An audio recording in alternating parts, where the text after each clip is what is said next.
सोनीपत शहर के सामान्य अस्पताल में दवाइयां की खरीद प्रक्रिया ने लेकिन अनियमितता की खबर सामने आई है।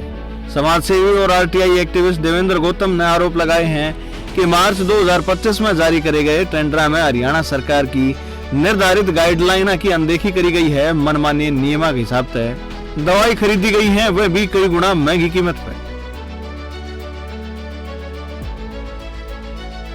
आरटीआई एक्टिविस्ट देवेंद्र गौतम ने आरोप लगाया और बताया कि हरियाणा सरकार की टेंडर प्रक्रिया के अनुसार किसी भी टेंडर में भाग लेने वाली कंपनियां की कुल अनुमानित राशि का 2% या फिर ज्यादा से ज्यादा 2 लाख रुपए बतौर फीस पहले जमा करवाना हो से साथ ही 50% आरक्षण हरियाणा की कंपनियां खातर निर्धारित किया गया है। आरोप ये भी लगन लग रहे हैं कि नियमों ने दरकिनार किया गया और सोनीपत सीएमओ कार्यालय तक नई शर्त जोड़ी गई।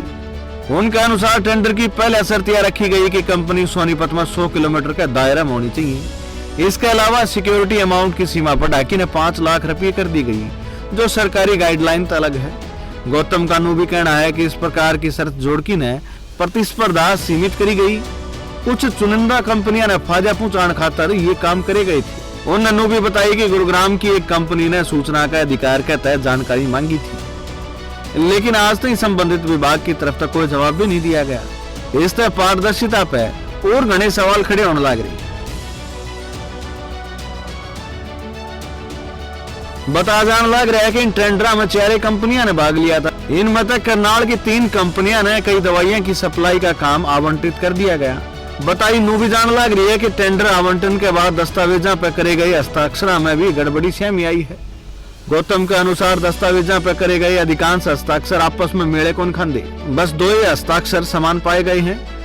आरोप है कि सीएमओ कार्यालय ने अपने पसंदीदा डॉक्टरों की एक कमेटी गठित करी और फिर टेंडर प्रक्रिया पूरी करी। उन्होंने भी कही कि पूरी प्रक्रिया में पारदर्शिता का भाव रहा है। सरकारी नियमों की अनदेखी करके ने दवाइयां की खरीद ऊंची दर पर करी गई। उदाहरण भी दिया गया और बताया कि 2 रुपये कीमत की दवाई 5 रुपये में खरीदी गई है, जिस तरह सरकारी खजाने का नुकसान होया है।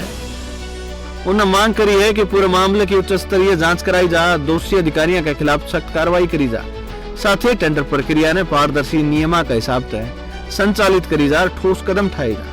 आरोप गंभीर से बड़े हैं। अब देखने वाली बात यह होगी कि प्रशासन आगे के कदम उठाओ से।